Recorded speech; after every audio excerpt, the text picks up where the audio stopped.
Toque, toque, toque. Quem que é? Eu e você agora, sentadas nesta mesa, que eu tô numa mesa. Eu nunca gravei um episódio sentada numa mesa com o computador aberto. Pra conversar sobre Sylvia Plath e Lana Del Rey. Dun, dun, dun. Senhoras e senhores, ladies and gentlemen, eu fiz uma pesquisa em literatura inglesa. Foi a minha melhor performance? Com certeza não, está longe de ser. Porém, eu acabei fazendo um vídeo no YouTube de mais de 1 hora mostrando todo esse processo, como foi, um trabalho, né, em nível acadêmico. Pronto, é isso. E agora eu pensei assim, a gente não pode deixar isso morrer, né? Porque a ideia deste ensaio, deste artigo, não sei como é que eu vou nomear isso, aconteceu por conta aqui dos episódios, porque às vezes eu sentia que eu tava me confessando, assim. Sinceramente, eu sinto isso aqui nos episódios, né? Eu gosto muito de ressaltar que esse aqui não é um podcast em rigor, assim. Eu não trabalho com isso de uma maneira a ser um podcast. Eu não. Eu não ajo aqui como alguém. Como eu agiria, por exemplo, e como eu ajo quando eu vou num podcast como convidada. Isso aqui mesmo, pra mim, são áudios longos. São os áudios que eu mando pras minhas amigas de 10 minutos e no WhatsApp. E eu não tenho nenhuma pretensão em mudar isso. Eu agradeço muito, inclusive, a turma aqui que acompanha, o carinho. Mas é uma coisa muito pessoal pra mim. E por conta disso, eu comecei a fazer aqui no doutorado, né? Na verdade, não por conta disso, mas eu tive que começar a fazer aqui no doutorado umas disciplinas e uma delas foi de literatura inglesa.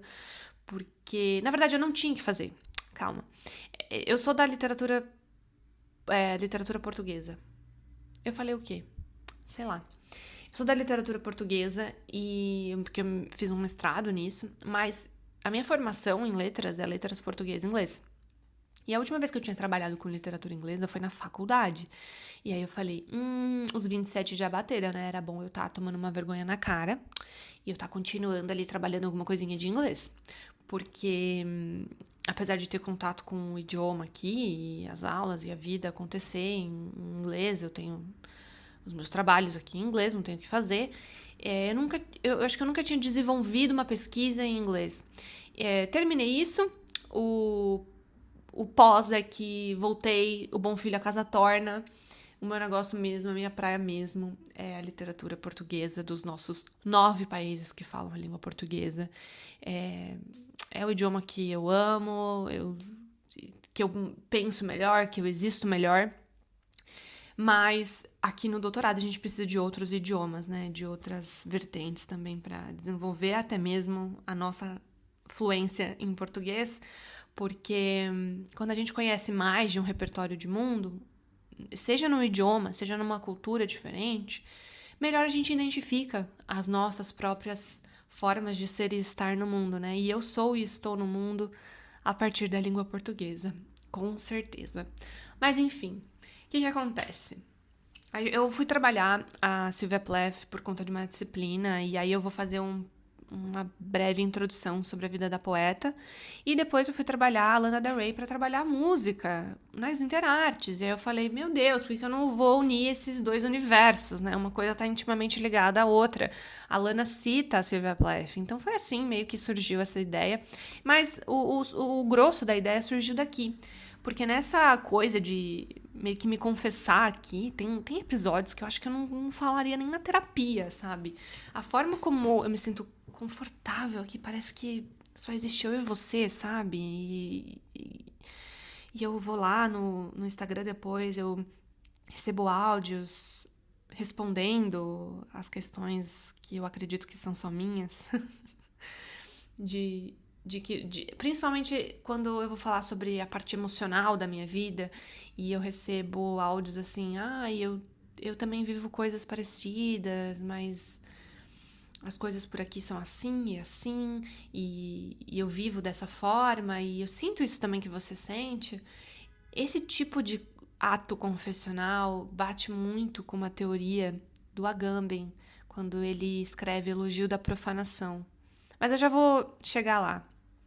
Vou fazer um panorama, então, sobre teoria, sobre Sylvia Plath, sobre Lana Del Rey, sobre Interartes. Isso aqui vai ser uma salada de fruta, tá? Não esperem, assim, grandes coisas, porque eu acho que é mais uma conversa mesmo. Isso tá longe de ser uma apresentação acadêmica, porque eu tô gravando no meu celular, pelo amor de Deus. Mas também eu acho que é um episódio legal da gente formular ideias a partir de ciência, né? A partir de pensamento crítico, de repertório de mundo, das humanidades, vamos dizer assim. E aí vocês também ficam vendo um pouco como que uma pessoa chega a conclusões dentro da humanidades, né? Porque tem muita gente aqui das exatas, e aí quando eu falo, a gente conclui, e todo mundo fica, como que você conclui? Isso não é exato, e não é mesmo, mas pronto. As ciências humanas são as ciências da vida, né? Eu quero começar falando sobre a Sylvia Plath. A Sylvia Plath foi uma poeta americana que se mudou para a Inglaterra porque passou a adolescência, passou a vida em constantes crises depressivas. Essas constantes crises depressivas deixaram com que a vida dela fosse muito atrapalhada. Como não, né? E a Sylvia Plath nasceu em 1932, faleceu em 63. Tá certo. Tenho certeza. Pronto, deixa eu abrir a pesquisa aqui enquanto isso. A Sylvia Plath, ela acaba indo pra Inglaterra pra estudar, porque os pais pensam assim, olha, acho que vai ser bom pra ela mudar de ares, respirar. E quando ela chega lá, quem que ela encontra? Ela encontra o deus do Olimpo, né? Gato! Gato, não, era gato sim. Quem falar que não era gato, olha, não sei o que você tem no seu olho, mas você precisa urgentemente pôr um óculos. O Ted Hughes. Ted Hughes foi seu marido, e ele era aquele homem clássico, britânico, alto, louro, do olho claro, narigudo. Gente, quem que resiste a um narigudo? Você vai julgar? Claro que você não vai julgar, não tem como. E aí, eles vivem um relacionamento extremamente saudável, muito bom, assim, a Disney. Não, mentira. Eu não devia fazer piada com isso, né? Ai, desculpa.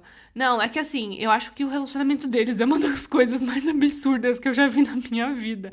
Eu não sei como essa mulher suportou esse homem. Porque nenhuma beleza no planeta Terra, até porque ela era muito bonita também, né? Valeria o estresse que essa mulher passou ao lado desse cara. Ah, não. Não. Eu tenho uma vergonha alheia de homem rodado. Ai, nossa, me dá muita vergonha alheia. Ai, você já ficou com todo mundo? Então você não vai ficar comigo, não, porque eu não sou todo mundo feio. Ele se torna feio, sabe? Pra mim, os homens se tornam feios. Você pode ter 1,90. Se você for rodado, eu não quero ficar com você. Ah, não sei, perde o brilho, né?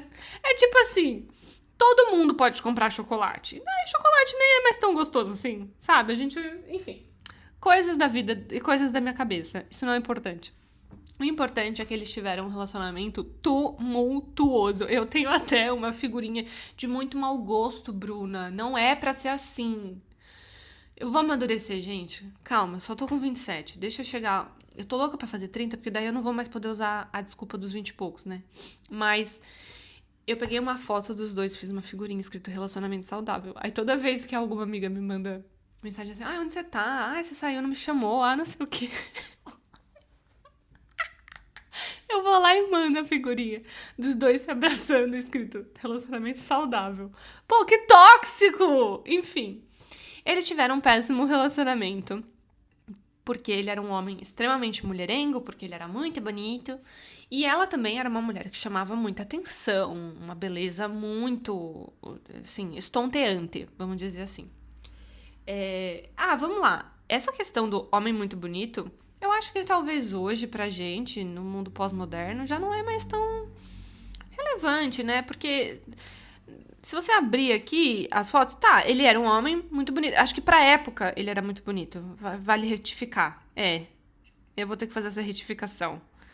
Porque eu acho que hoje em dia também não é pra tanto. Mas essa questão da beleza dele é importante pra que a gente entenda alguns escritos da Sylvia Plath. Algumas, eu ia falar canções. Tô com a Lana na cabeça. Alguns poemas da Sylvia Plath. E algumas inseguranças também, né? Como ela era muito nova, ela vivia achando que ele era demais pra ela. Sabe esses casos bem clichês? Pois bem. Só que isso combinado a problemas psicológicos que ela tinha, aos problemas psicológicos que ela tinha, deram o resultado que deram, né? Quando ela fez 30 anos, ela já tinha 2 filhos com o Ted Hughes. E ela acabou enfiando a cabeça num forno. Isso não é novidade pra ninguém, por isso que eu acho que eu posso falar. Isso não atrapalha também a compreensão da obra dela, caso alguém vá ler. Em vida, a Sylvia Plath publicou o The Bell Jar, que é a redoma de vidro. Aqui em Portugal é a campânula de vidro. Ela teve 2 filhos com ele, que foi a Frieda Hughes e o Nicholas Hughes. O Nicholas Hughes, o filho dela, a título de curiosidade, ele foi um biólogo marinho no Alasca. E ele também acabou se suicidando, depois, já mais velho. A Frieda, que ainda é viva, nasceu em 1960, hoje em dia ela tem o quê? 64 anos, 65 anos.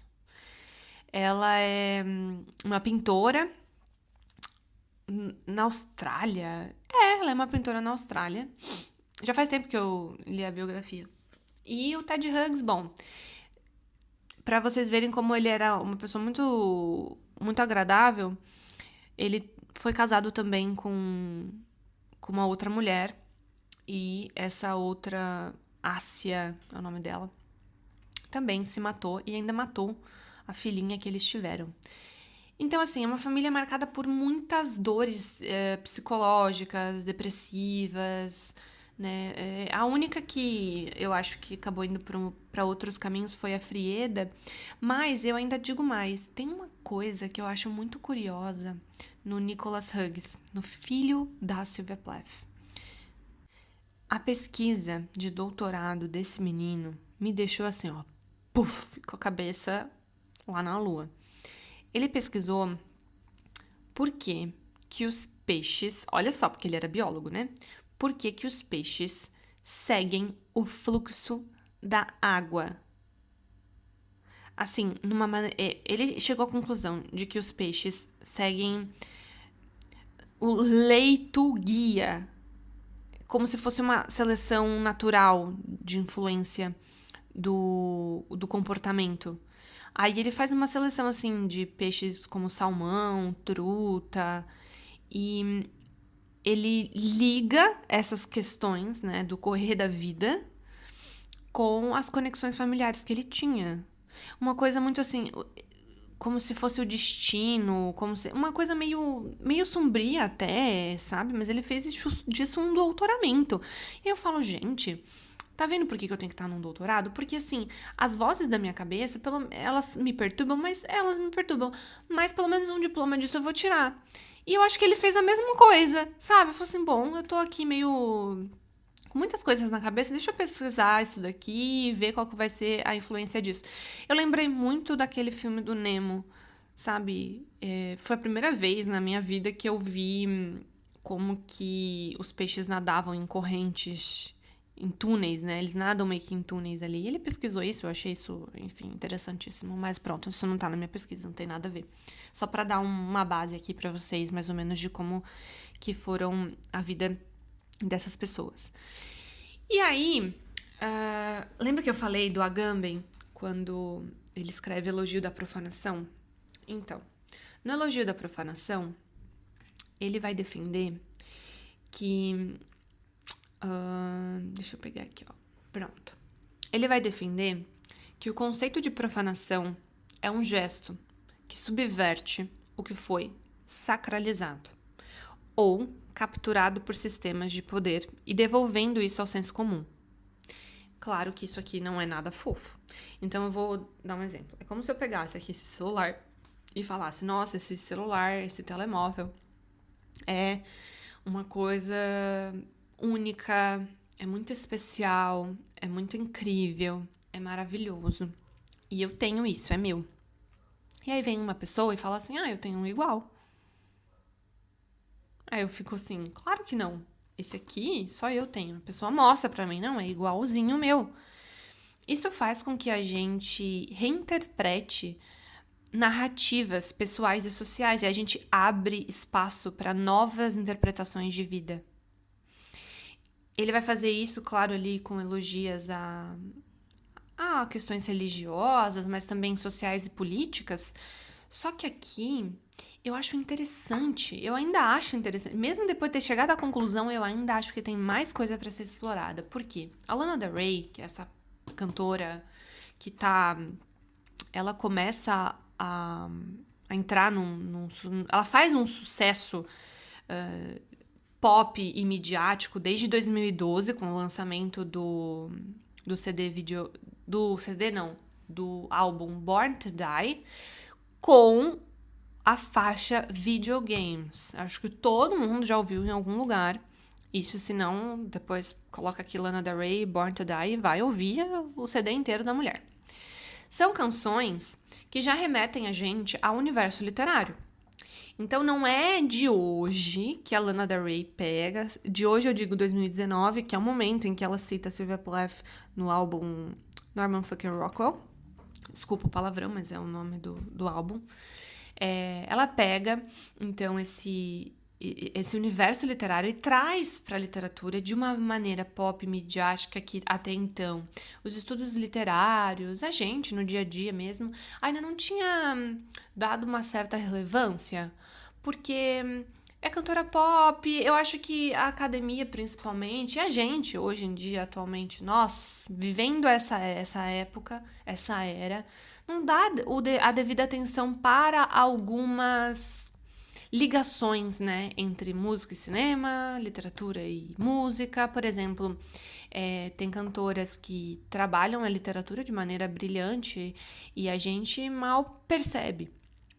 Porque a gente vive nesse mundo pós-moderno que centraliza tudo, enfim, ignora vamos dizer assim, a cultura, né? Então, o que acontece? A Lana Del Rey, em Born to Die 2012, ela faz referências à obra Lolita, do Nabokov. Tem uma... Qual que é o nome da canção? Eu acho que é Off to the Races. É sim, porque começa... Porque no... O livro do Lolita faz a Lana ser chamada como a Lolita da internet, não é? Tem isso. Chamam a Lana Del Rey de Lolita da... Não é da internet. É Lolita da periferia. É verdade.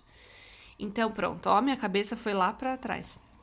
Mas aqui o que eu quero construir contigo é o fato de que a Lana já constrói esse universo da literatura e coloca pra gente, inclusive, o cinema também aqui dentro. Se vocês forem olhar o videoclipe, tem uma faixa uma faixa não, um momento que ela fala assim, baby, put your heart-shaped sunglasses, que são aqueles óculos de coração que tem no filme de 62, Lolita. Então ela faz já interações com a literatura, com o cinema, com a arte, beleza. Aí, no Born to Die também, ela evoca um poema do Shelley, que é o Ozymandias. Eu acho que é assim que pronuncia. Pelo menos é assim que a gente pronuncia em aula. E ela fala, basicamente, When we'll be young and beautiful. Então ela ecoa aquela mensagem do poeta de que tudo é passageiro, como o rei, né, que perde o seu império, que desmorona, enfim. Aí também, pelo que eu sei, assim, de alto, pelo que eu percebi, deve ter muitas outras referências, mas eu tô falando só do que eu percebi, só do que eu fiz mesmo. No álbum Paradise, também de 2012, na canção Body Electric, ela trabalha o Whitman com aquele poema I Sing the Body Electric. No Ultraviolence, na canção Old Money, ela faz referência também ao Grand Gatsby, do Fitzgerald, naquela música Blue, Rhine Cold, Cash and Divine, blá, blá, blá. E ela alude mesmo a essa ideia o tempo todo nos álbuns de um amor idealizado, ilusório, que busca incessantemente por algo inatingível. Eu acho que a história da discografia da Lana Del Rey vai bater nisso, chegando pra gente em 2019 com Norman Foster Rockwell, naquela faixa Off to the Races, trabalhando mesmo a ideia do T.S. Eliot, da insatisfação, da busca por identidade no mundo desolado, enfim. Eu quero criar com vocês aqui esse panorama de autores, basicamente, não todos, mas a maioria, né, falantes da língua inglesa. E depois eu vou chegar agora no meu ponto principal, que é o Hope is a Dangerous Thing for all men like me to have, but I have it, que ela relaciona com Lady Lazarus. Na verdade, é ao contrário. A Sylvia Plath escreveu Lady Lazarus, já vou explicar um pouco sobre esse poema, que é polêmico. E a Lana Del Rey, de uma certa maneira, evoca essas dores, esse ressurgir das cinzas, essa metáfora bíblica, colocando a Sylvia Plath nesse primeiro trecho da obra. Ela diz assim: I've been turning around in my fucking nightgown. Desculpa o palavrão. 24/7 Sylvia Plath. Ela diz, então, que 24 horas por dia, 7 dias por semana, ela é como a Sylvia Plath. Que ela escreve com sangue nas paredes, né, writing blood on my walls. Enfim, ela vai falando aqui pra gente uma representação de ser e estar no mundo em confusão, em conflito o tempo inteiro. Ela cerca a gente por essas sensações de introspecção, de mundo sombrio, de vulnerabilidade, ecoando a literatura. Por quê? Nesse espaço de tormento existencial, ela conecta a gente a uma espécie de profanação. Porque, por exemplo, o Giorgio Agamben, no Elogio à Profanação, ele vai falar assim: olha, eu acho que a gente tá desacralizando objetos atualmente e a gente tá colocando esses objetos numa espécie de lugar real. Então, quando a Lana escreve uma letra como essa, em que depois até na próxima que a gente vai analisar, ela até fala assim: não tem como ser diferente, as coisas são como elas são, porque a sociedade é construída da forma como ela é construída. A gente começa a relacionar esse nosso isolamento pessoal, emocional, centralizado muitas vezes no amor romântico, ou muitas vezes centralizados na comparação que a gente tem com o mundo e com o outro. Eu acho que a potência disso é o enorme panorama que a gente tem com as redes sociais. Então, a gente abre ali os stories, a gente abre as fotos das pessoas e a gente se compara com vidas que foram recortadas em segundos, em milésimos de segundo. Esse ato de reinterpretação das experiências pessoais leva a gente mesmo para pensar. Então, eu questiono o mundo que eu vivo. Eu não só vivo aleatoriamente e passo pela vida de maneira despercebida, sem criticidade, né? Eu acho que as letras da Sylvia Plath não. As letras da Lana Del Rey serem cantadas em shows, em reinterpretações, são muito importantes para que a gente repense mesmo se são dores. Não é que se são dores grandiosas demais para serem vividas, mas, por exemplo, no Lady Lazarus, agora vamos entrar na Sylvia Plath. No Lady Lazarus, ela fala: I have done it again. On here, in everything, I imagined it. Ela faz ela procura, vamos dizer, né? Ela tenta, ela cria um ambiente emocional para ela em que, em determinado momento do poema, o eu lírico fala basicamente assim: eu sofri, eu sofro como os nazistas, como os judeus sofreram na época nazista. Percebe que a escrita confessional colocou a Sylvia Plath numa redominha mesmo, The Bell Jar? Porque é complicado falar isso assim em palavras, porque na escrita a gente consegue analisar mais criticamente, mas é complicado quando a gente acha que as nossas dores, as nossas questões, elas são puramente nossas. Você quer fazer um exercício muito fácil? Vai aqui no Spotify, vai nas músicas mais tocadas no Brasil ou vai nas músicas mais tocadas aqui em Portugal. A top 10 paradas são músicas sobre mulheres apaixonadas por homens que não valem nada, homens que levaram pé na bunda, coisas que envolvam o universo romântico. Isso influencia a forma como a gente constrói ideais da vida. Porque cria pra gente essa sensação de que nós precisamos, então, alcançar isso. A Lana, ela não só recria esse universo da Sylvia Plath de maneira confessional, mas ela também vai trabalhar com a gente aqui um pintor, né, que é o Norman Rockwell. Norman Rockwell, o título do álbum, Norman fucking Rockwell, desculpa o palavrão novamente, mas é o título do álbum. Ele foi um pintor que falava sobre a vida idealizada americana.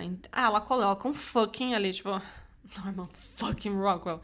Tipo, isso aqui é mentira. Isso não é real. A gente tá trabalhando num campo ilusório. Então vamos voltar aqui para a questão do confessionalismo. A poesia confessional, ela é uma escola, na verdade, que se desenvolve ali nos Estados Unidos na década de 50, na década de 60.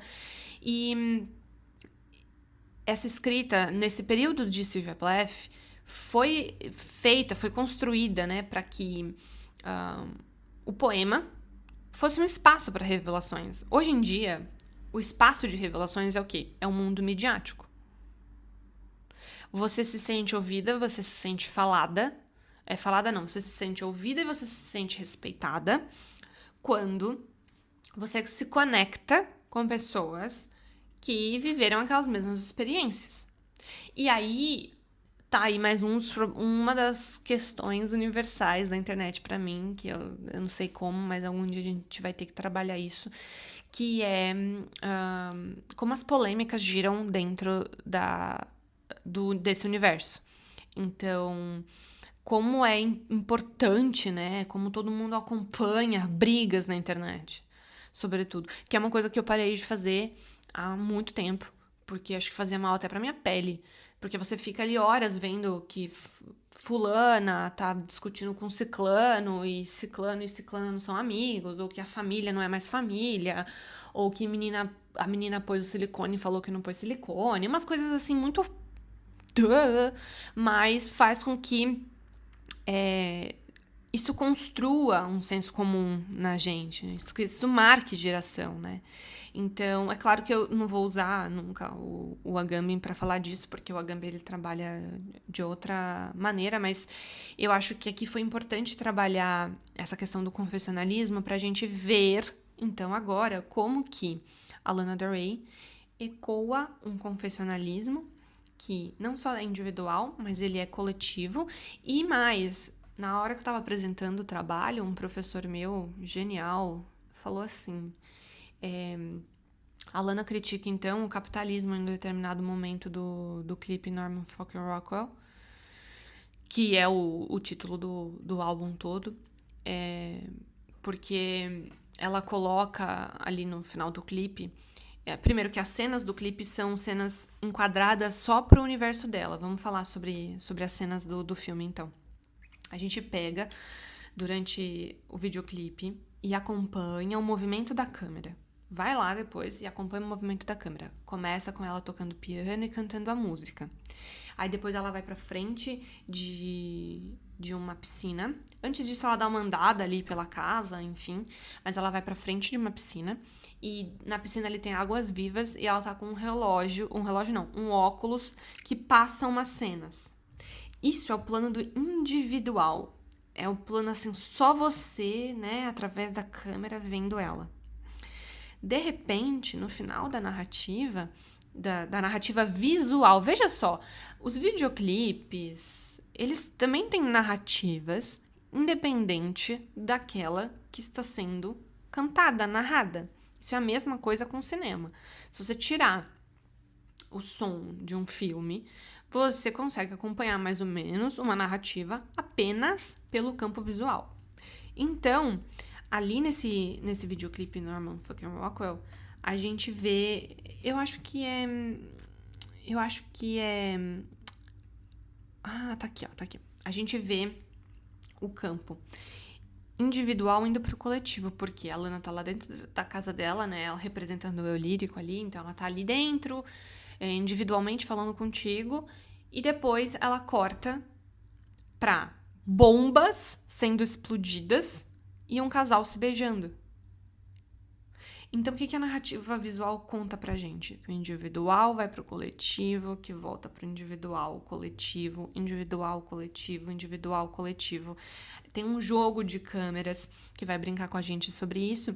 E aí eu tava falando sobre, né, esse universo do mundo capital, que o Norman Rockwell vai acabar demonstrando, querendo ou não, através das pinturas, né? Eu usei uma pintura chamada Marriage Counselor, que é a figura de uma mulher num consultório de aconselhamento matrimonial, olhando para o marido enquanto o marido está sentado do lado dela, assim, com um olhar totalmente indiferente, desconectado, e aí ele meio que parece que não está se importando com a situação da esposa.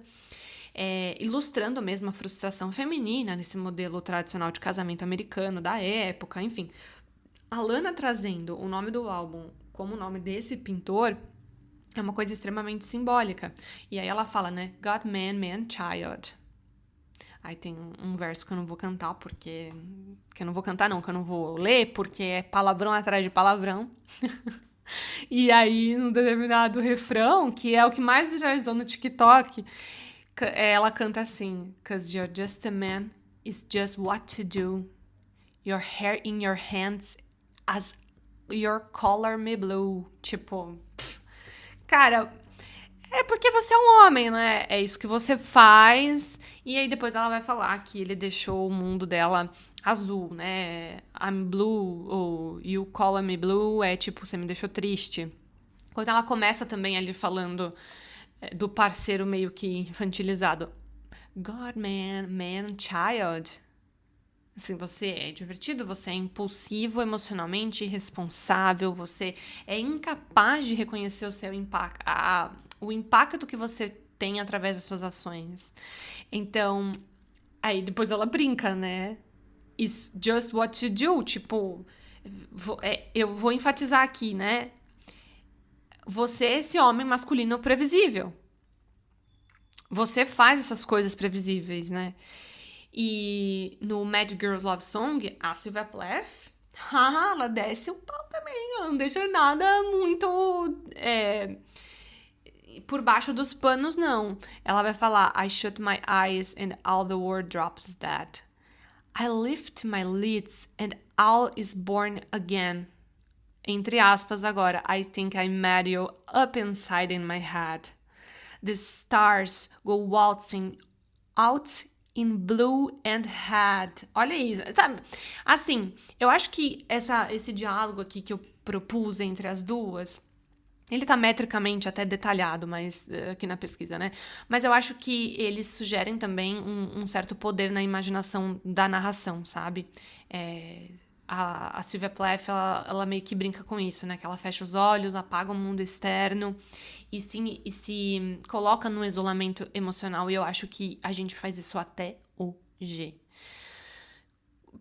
Por muito menos, por muito menores que sejam os nossos problemas, né? A gente se isola E é engraçado que a gente se isola não se isolando mais. Porque a gente se isola se conectando com a internet, que é esse espaço de não lugar. E é um espaço em que é falso, né? A alegria não vem dali, a alegria vem da vida. Mas isso é uma outra conversa. O que eu precisava voltar e falar é ainda um pouco sobre o poema Lady Lazarus. Por quê? É um poema polêmico. Aliás, a Sylvia Plath, ela é uma escritora polêmica pelas ideias da época. Então, eu acho que o livro todo, Ariel, que é o livro onde foi publicado póstumamente, né, com a introdução do próprio Ted Hughes. Esse homem, ele simplesmente se passava, né? Eu não entendo. Ele infernizou a vida da mulher. Aí quando ela morre, ele, vamos fazer um tributo. Vamos lá, vamos publicar os poemas dela. Não, muito obrigada, porque hoje a gente tem acesso aos poemas dela, mas esse homem era imprestável.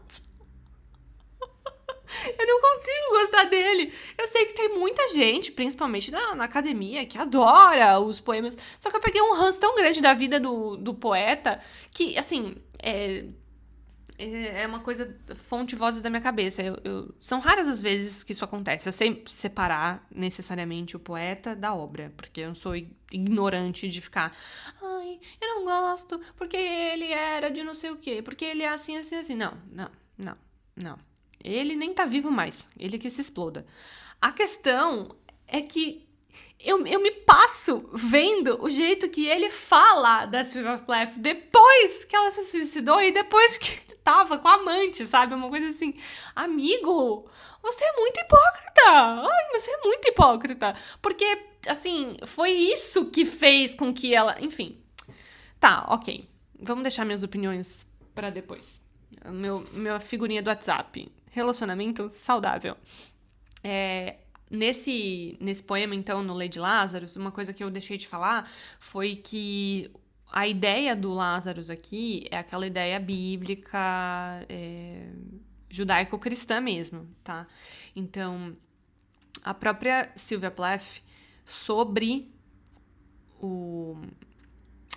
a escrita dela, sobre os pesadelos dela, diz: I think my poems immediately, come out of the sensuous and emotional experience I have, but I must say I cannot sympathize with these cries from the heart. They are informed by nothing except a needle or a knife, or whatever it is. Então, ela vai meio que trabalhar pra gente essa questão de um ciclo na vida dela, né? De destruição, de reconstrução, que desafia as forças externas, meio que tentam controlá-las. E aí, nesse poema em específico, o poético feminino, né? Lady, sofre sucessivas mortes, mas sempre ressurge de um modo grandioso, glorioso, né? Her God, her Lucifer, beware, beware, out of the ash I rise with my red hair and I eat men like air. Então, né, o eu lírico se posiciona mesmo como uma figura de poder, de renascimento. Ele desafia aqui, ó como ele faz. A força mesmo que tenta controlar, seja divina ou demoníaca, ela ainda repete, beware, beware, serve mesmo como um aviso carregado de autoridade, de ameaça, marca uma ruptura definitiva na submissão aqui, né? E aí a Lana Del Rey, ela vai falar sobre essa luta interna no Hope is a Dangerous Thing for a Woman Like Me to Have, But I Haven't. E vai falar também sobre uma certa mulher marcada pela solidão, pelo trauma, pela busca de propósitos. E eu acho que essa escrita confessional aqui vai passar a ser pra gente relacionada mesmo com essa questão do confessionalismo, da profanação, saindo assim de um campo, uau, olha como eu sofro muito, vem a Lana Del Rey, beleza, mas olha só, isso não é uma questão só sua, olha quantas pessoas carecem dessa mesma dor. E um exercício que eu acho interessante na Lana é que através dessa introspecção, que é justaposta no mundo mediático, eu acho isso extremamente interessante. Ela acaba mostrando pra gente como a cultura de massa usa dessas mesmas ferramentas para nos vender essa narrativa, porque essa narrativa desse amor de morte, amor de vida, de ressurreição, esse amor de dor, vende, mexe com o universo. E aí veio quando o meu professor brilhantemente falou: a gente tinha que fazer uma análise da profanação da profanação. Porque a Lana Del Rey, ela critica esse mundo capital, ela critica esse mundo amoroso, tóxico e real, e ela critica o confessionalismo, mas ela faz esse confessionalismo, ela está dentro dessa indústria, né? Ela participa disso, então seria interessante fazer isso, mas aí fica para uma outra pesquisa, principalmente num diálogo entre público e cultura de massa, com confessionalismo, introspecção, mundo midiático global. Mas pronto, eu achei isso genial quando meu professor falou assim, eu fiquei... eu queria ter dado conta, sabe, de hablar mais. Assim como um outro professor meu falou assim, pô, você fez aqui a rima padrão fixo do poema Mad Girls Love Song. Isso é muito básico, mas pronto. Você fez isso, mas... por que você não analisou também a letra da música? Aí eu falei, porque eu não sou corajosa. Porque eu sou covarde. Eu parei aqui porque eu falei, cara, eu não vou conseguir fazer mais bonito do que isso, mas pronto. Então, você vai lá, depois, assistir o videoclipe Norman Fucker Rockwell, ver a forma como a câmera conta pra gente a narrativa. Então, a Lana se conduz a uma sequência de explosão que vai culminar num beijo. Esse momento é extremamente fundamental aqui pra gente falar sobre intimidade, união, num cenário de destruição. E eu acho que também busca uma conexão entre o colapso do mundo com o colapso inevitável que estamos vivendo atualmente dentro das nossas relações. Eu acho isso sensacional. Assim, eu acho que isso já é contado, porque quando a câmera vai pra fora com a Lana, ela deita numa rede, depois ela aparece na frente de uma piscina e tem águas vivas ali, a gente vê que existe uma espécie de complexidade na existência mesmo de uma coisa com a outra, do eu lírico com o mundo que a cerca, da piscina com a água viva, uma coisa que não acontece, do mundo em colapso e de um beijo de um casal. E aí, só pra gente terminar... 42 minutos, sorry. Eu voltei pro Foucault, porque senão, né, não ia ser um trabalho meu. Com certeza não. Mas tem um ensaio dele que chama Dos Outros Espaços, que ele vai definir uma coisinha chamada heterotopia, que é não lugar, é um contra-lugar. Ele vai descrever que os espaços se refletem e se contestam, e se invertem da realidade. Tá? Então ele diz assim, vou ler, olha só. Heterotopias são espécies de utopias. O que é utopia? Utopos é um lugar que não existe, é utópico, isso aqui é ilusório, isso não é real. Realizada nas quais os lugares reais da cultura podem ser encontrados e nas quais são simultaneamente representados, contestados e invertidos. Então, no videoclipe, entre nós, né, não coloquei isso aqui, mas no videoclipe, a gente vê essa definição de você criar um espaço visual e narrativo confessional, mas para o espetáculo do público. Aí vem o Agamben, no Reino da Glória, que eu adoro esse texto também, ele fala: a arte contemporânea opera numa zona de indiscernibilidade, eu adoro essa palavra, entre o sagrado e o profano, onde o que antes era experiência interior se torna representação coletiva. Você para aqui e vai pro Foucault de novo. Eu quase fiz um diálogo entre as duas teorias, né, com a história da sexualidade, que ele diz assim: a confissão não apenas se manifesta, mas é também um ritual que opera dentro das relações de poder, pois aquele que confessa está submetido à autoridade de quem escuta. O que eu quero dizer? Eu quero dizer que A lógica aqui vai se manifestar da seguinte forma. A vulnerabilidade dessas duas mulheres, historicamente, em momentos completamente diferentes, em uma estética completamente diferente, enquanto uma tá num processo individual,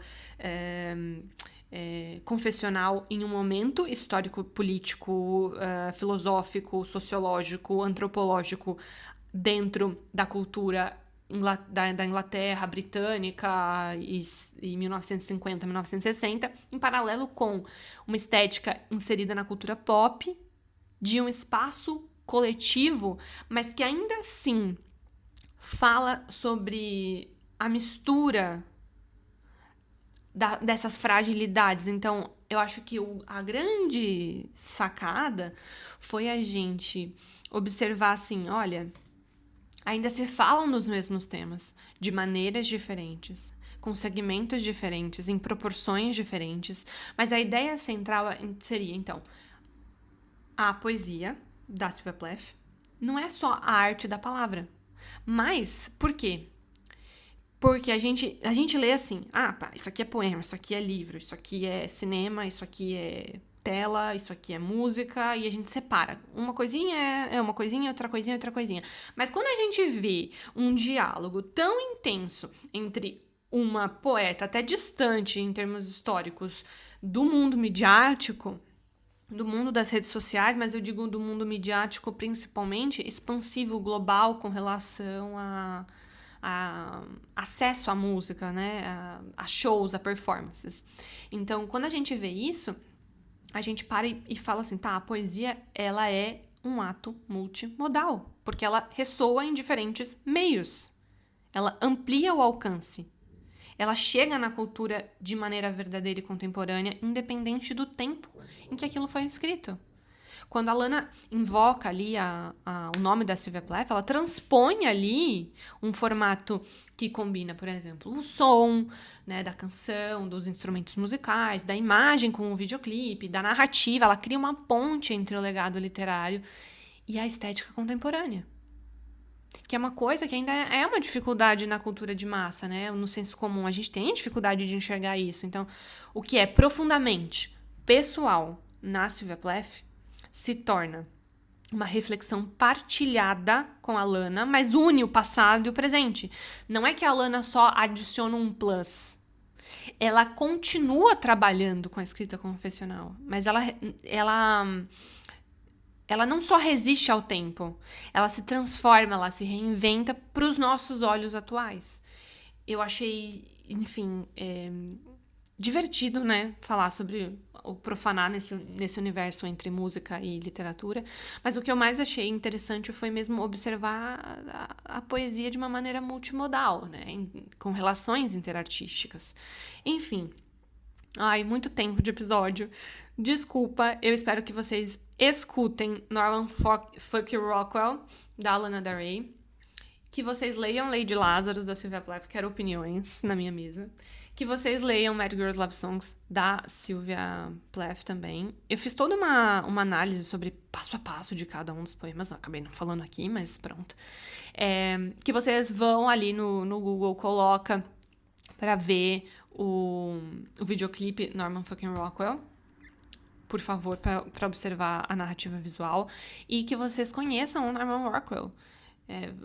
Um Google simples também mostra as suas principais pinturas, e muitas delas são bem famosas, vocês vão ver. É isso, turma.